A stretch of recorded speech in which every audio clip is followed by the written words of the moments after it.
Doctor ortho Ayurvedic oil and capsule. अब दर्द भी घुटने टेकेगा।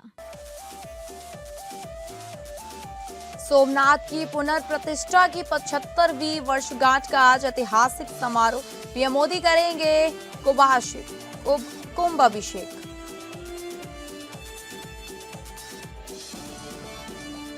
प्रधानमंत्री नरेंद्र मोदी ने नागरिकों से की अपील, ईरान युद्ध के मद्देनजर पेट्रोलियम उत्पादों का समझदारी से इस्तेमाल करें, 1 साल तक विदेश यात्रा न करें। कहा, आपकी छोटी सी भागीदारी देश की अर्थव्यवस्था को मजबूत बना सकती है। यूपी की योगी कैबिनेट के दूसरी बार विस्तार के बाद आज बटेगा कार्यभार। कैबिनेट में 2 कैबिनेट और 4 राज्य मंत्री मिलाकर 6 नए सदस्य शामिल हुए। वहीं 2 राज्य मंत्रियों को मिला प्रमोशन। काठमांडू एयरपोर्ट पर लैंडिंग के वक्त विमान में लगी आग, सुरक्षित निकाले गए सभी यात्री।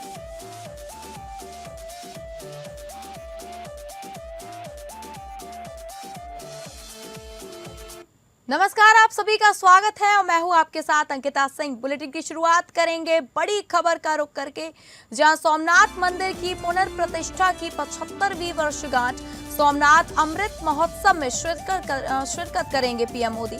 पीएम मोदी करेंगे पूजा अर्चना। गुजरात पुलिस और अर्धसैनिक बल तैनात। गुजरात के प्रथम ज्योतिर्लिंग सोमनाथ मंदिर की पुनर्प्रतिष्ठा की 75वीं वर्षगांठ पर आज ऐतिहासिक समारोह आयोजित हो रहा है।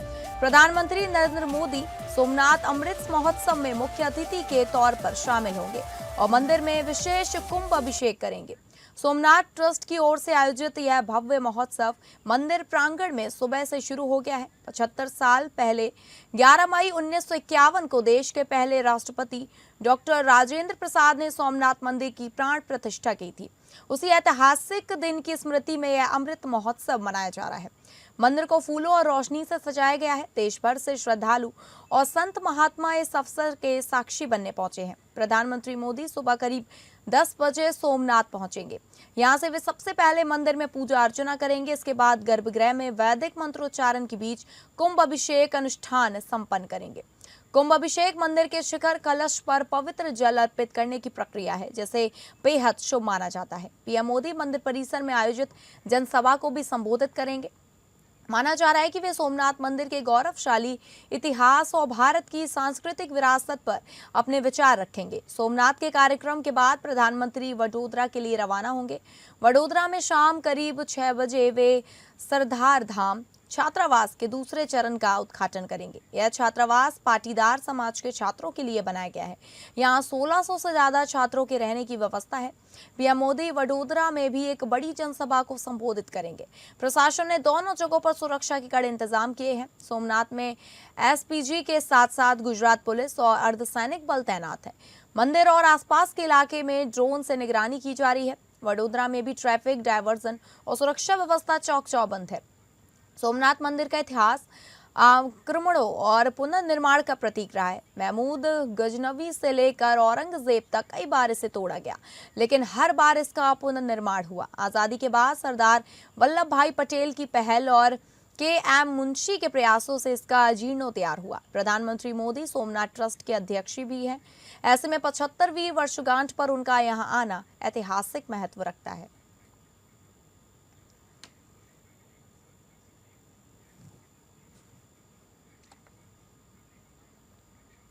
और अगली बड़ी खबर का रुख करेंगे पीएम मोदी का संदेश। प्रधानमंत्री नरेंद्र मोदी ने नागरिकों से की अपील, पेट्रोलियम उत्पादों का समझदारी से करें इस्तेमाल, 1 साल तक विदेश यात्रा ना करें। प्रधानमंत्री नरेंद्र मोदी ने नागरिकों से बड़ी अपील की है। उन्होंने आह्वान किया कि लोग पश्चिम एशिया में चल रहे संकट के बीच पेट्रोलियम उत्पादों का समझदारी से इस्तेमाल करें। हैदराबाद में एक कार्यक्रम के दौरान पीएम मोदी ने ईंधन की खपत में संयम बरतने की आवश्यकता पर जोर दिया। कारण है कि भारत बड़े पैमाने पर ईंधन आयात करता है। पीएम मोदी ने अपील ऐसे समय में की है जब पेट्रोल और डीजल की कीमतों में बढ़ोतरी की अटकलें तेज हैं। तेल कंपनियों को सस्ता पेट्रोल और डीजल बेचने से हर रोज करीब 1600 से 1700 करोड़ रुपए का नुकसान हो रहा है। पीएम मोदी ने कहा, आज समय की मांग ये है कि हम पेट्रोल, गैस, डीजल और ऐसी अन्य चीजों का बहुत संयम से इस्तेमाल करें।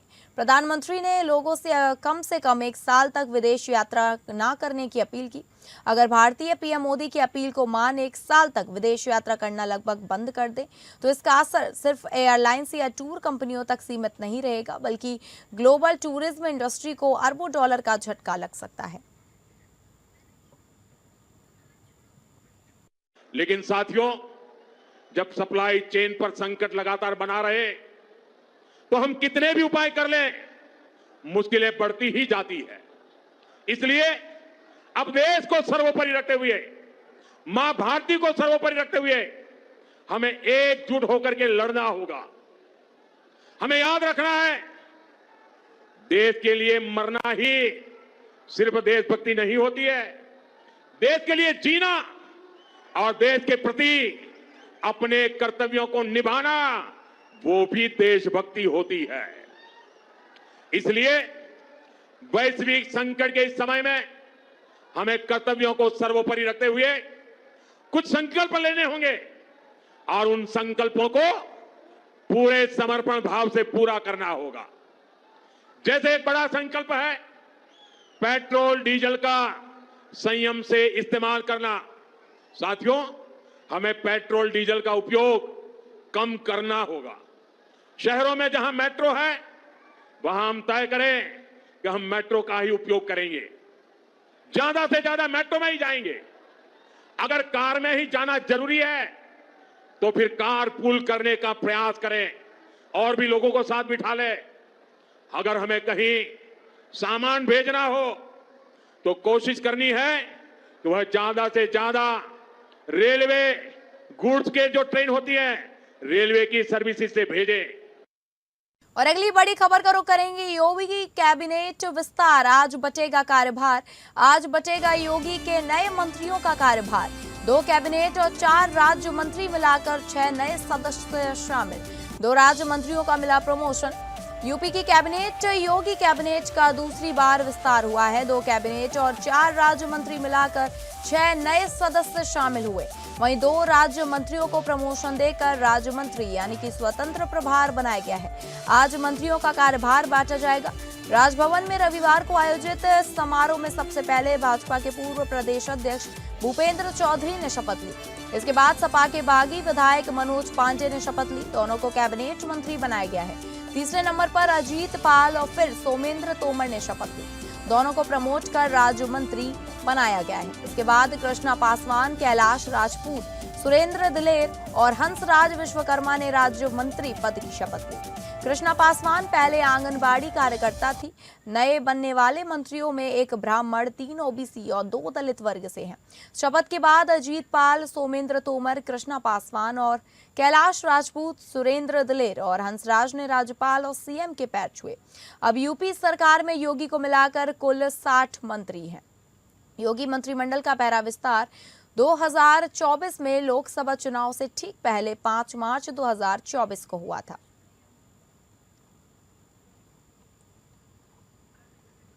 वहीं इस खबर की ज्यादा जानकारी के साथ हमारे विशेष संवाददाता आनंद सिंह हमारे साथ फोन लाइन पर जुड़ गए। आनंद, आज योगी कैबिनेट का विस्तार है, वहीं सभी जितने भी मंत्री हैं कैबिनेट के और राज्य मंत्री, उनको अपने अपने कार्यभार मिल जाएंगे, सौंप दिए जाएंगे उनके जो भी काम है। देखिए, कल मंत्रिमंडल का विस्तार हो चुका है, मंत्री शामिल हो चुके हैं और अब ये माना जा रहा है कि आज कार्यभार मंत्रियों को सौंपा जा सकता है।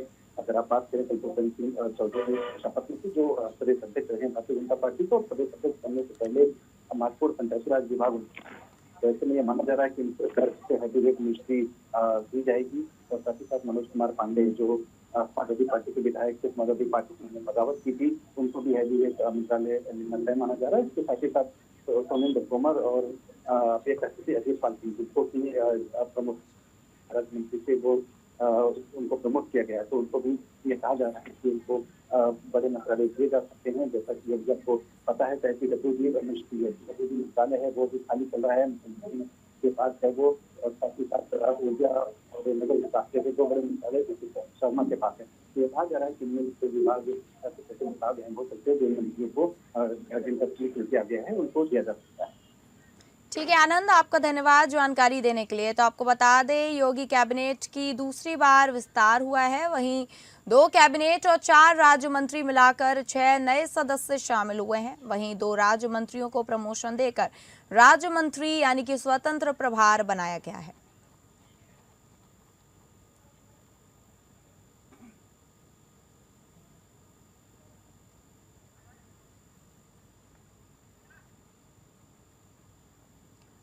और अगली बड़ी खबर का रुख करेंगे जो आ रही है झारखंड से, जहां सीएम सोरेन की छात्रों को सौगात। झारखंड सरकार की छात्रवृत्ति योजना का विस्तार, पारदेशीय छात्रवृत्ति योजना का दायरा बढ़ा। अब 50 छात्रों को मिलेगा विदेश में पढ़ाई का मौका। सालाना करीब 50 करोड़ रुपए खर्च होंगे। आपको बता दें, झारखंड सरकार की मरड गोम के जयपाल सिंह मुंडा पारदेशीय छात्रवृत्ति योजना का विस्तार, अब 50 छात्रों को विदेश में पढ़ाई का मौका। हेमंत सोरेन सरकार ने अपनी महत्वाकांक्षी मरड गोम के जयपाल सिंह मुंडा पारदेशीय छात्रवृत्ति योजना का दायरा बढ़ा दिया है। अब राज्य के 50 मेधावी छात्र छात्राओं को हर साल विदेश में उच्च शिक्षा के लिए पूरी वित्तीय सहायता मिलेगी। मंत्रिपरिषद से मंजूरी के बाद एसटी, एससी, अल्पसंख्यक एवं पिछड़ा वर्ग कल्याण विभाग ने इसका संकल्प जारी कर दिया है।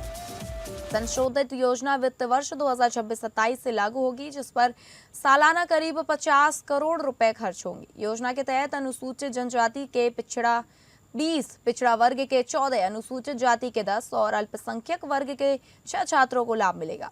कुल सीटों में 30% सीटें छात्राओं के लिए आरक्षित हैं। चयनित छात्र यूके और नॉर्डर्न आयरलैंड के Oxford, Cambridge, imperial college London जैसे शीर्ष संस्थानों में 1 वर्षीय मास्टर्स या एमफिल कर सकेंगे। इसके अलावा यूकेस ग्लोबल रैंकिंग के टॉप 1000 विश्वविद्यालयों में भी दाखिला ले सकेंगे।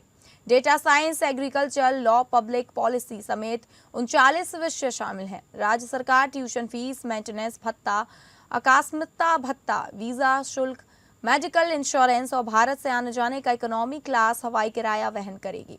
चयन आदिवासी कल्याण आयुक्त की अध्यक्षता वाली समिति मेरिट लिस्ट और साक्षात्कार के आधार पर करेगी। आवेदन ऑनलाइन पोर्टल से होगा। गलत जानकारी देने या पढ़ाई छोड़ने पर 12% चक्रवृद्धि ब्याज के साथ पूरी राशि वसूली जाएगी।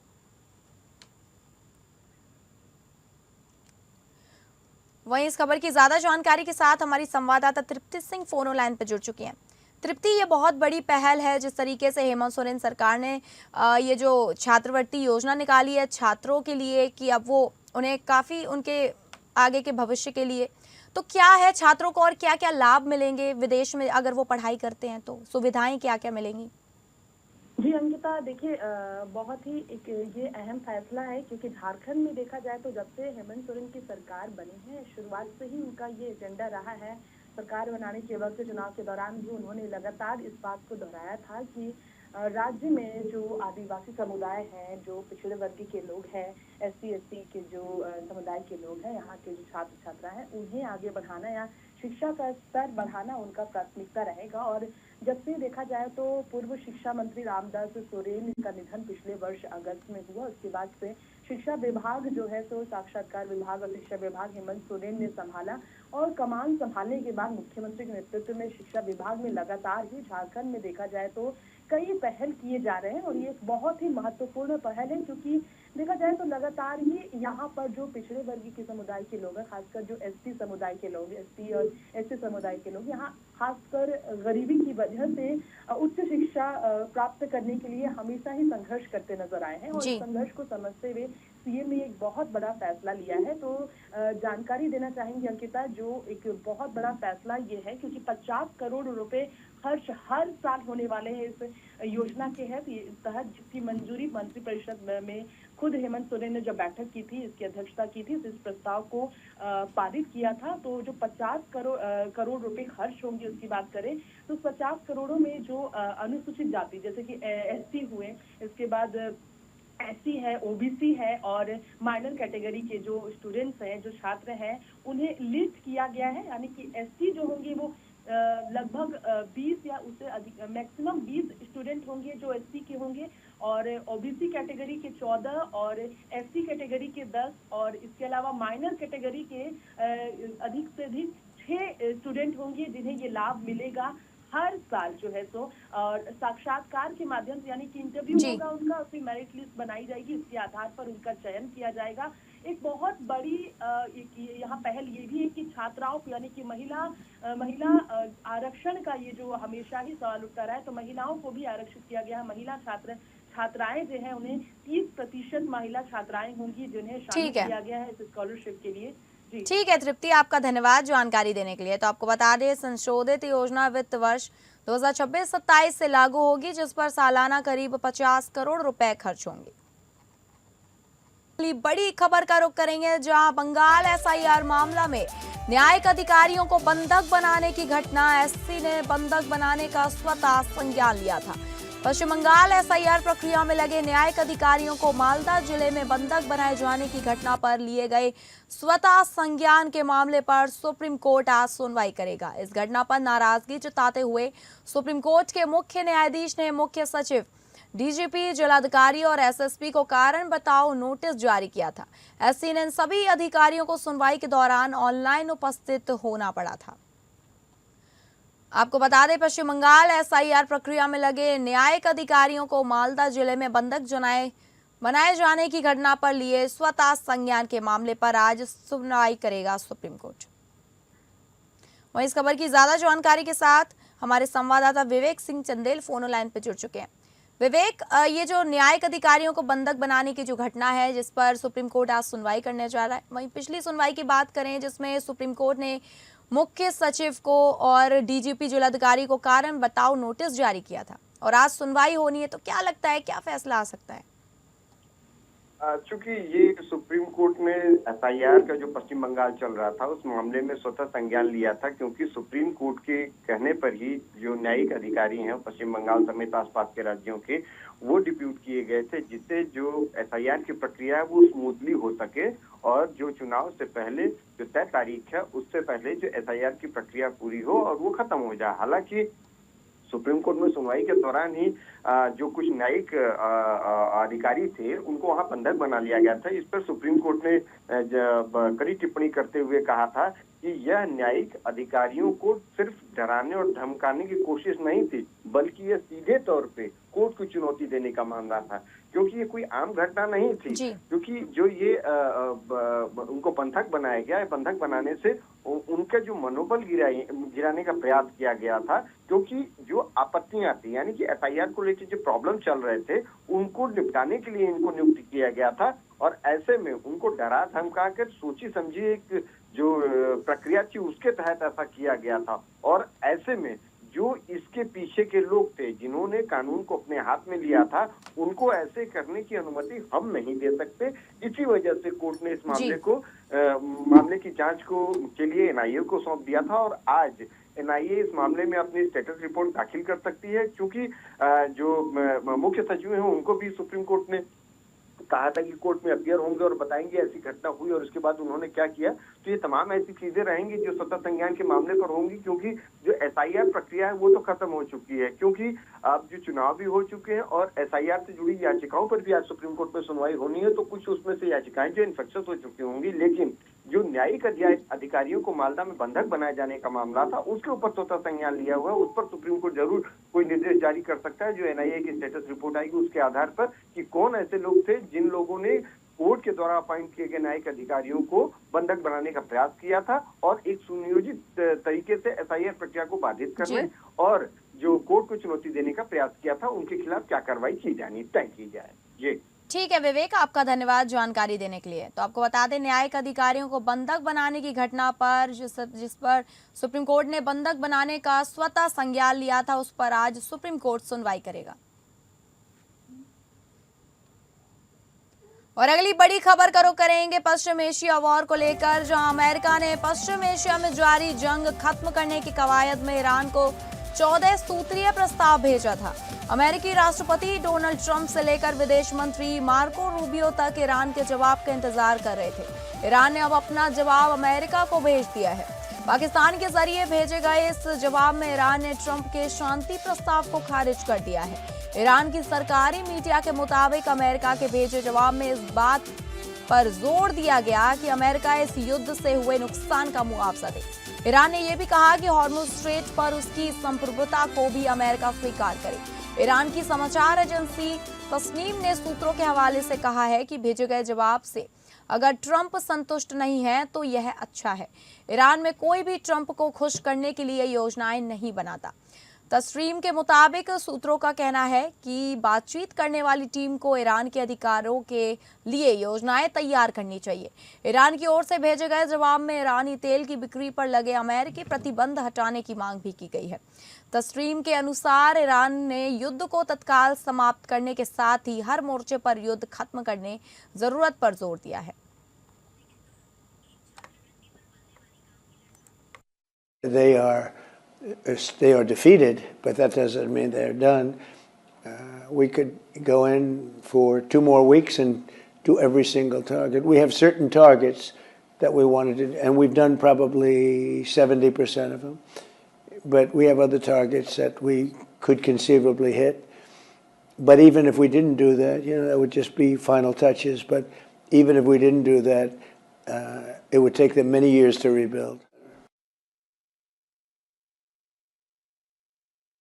अगली बड़ी खबर का रुख करेंगे जो आ रही है नेपाल की राजधानी काठमांडू से। इस वक्त की बड़ी खबर सामने आई है। यहां के इंटरनेशनल एयरपोर्ट पर एक विमान की लैंडिंग के दौरान उसके टायर में आग लग गई। इस घटना से हड़कंप मच गया। जिस समय ये घटना हुई उस समय विमान के अंदर 289 लोग सवार थे, जिसमें चालक दल के सदस्य भी शामिल हैं। काठमांडू के त्रिभुवन इंटरनेशनल एयरपोर्ट पर उतरते समय तुर्की एयरलाइंस के एक विमान के टायर में आग लग गई। हालांकि गनीमत रही ये कि समय रहते इस आग को बुझा लिया गया और विमान में मौजूद सभी लोगों को सुरक्षित बाहर निकाल लिया गया। पुलिस ने इस मामले की पुष्टि करते हुए बताया कि आग पर काबू पाया जा चुका है। एयरपोर्ट की सुरक्षा मामलों के एसपी राजकुमार सिलावल ने एएनआई को फोन पर इस मामले की जानकारी देते हुए बताया, तुर्की एयरलाइंस का विमान TK 726 इस्तांबुल से काठमांडू आ रहा था। लैंडिंग के समय उसके टायर में आग लग गई। दमकल कर्मियों की मदद से आग पर काबू पा लिया गया है। सभी यात्रियों को सुरक्षित निकाल लिया गया है। अधिकारियों ने बताया जिस समय विमान के साथ यह हादसा हुआ उसमें कुल 278 यात्री और 11 चालक दल के सदस्य सवार थे। इस यात्रियों में संयुक्त राष्ट्र के भी कुछ अधिकारी शामिल थे। गनीमत ये रही कि सभी सुरक्षित हैं और उन्हें सुरक्षित तरीके से ही विमान से रेस्क्यू किया गया है। गौरतलब है कि पिछले कुछ समय से लगातार विमान हादसों के कई मामले सामने आ चुके हैं, जिसमें अब तक कई लोगों की जान जा चुकी है। इसलिए ज्यादातर एयरपोर्ट स्टाफ अब ऐसे संवेदनशील मामलों को लेकर अलर्ट मोड में रहता है। जरा सी भी लापरवाही सैकड़ों लोगों की जान के लिए आफत बन सकती है। ऐसे में हमेशा हवाई यात्रा करते समय चौकन्ने रहें।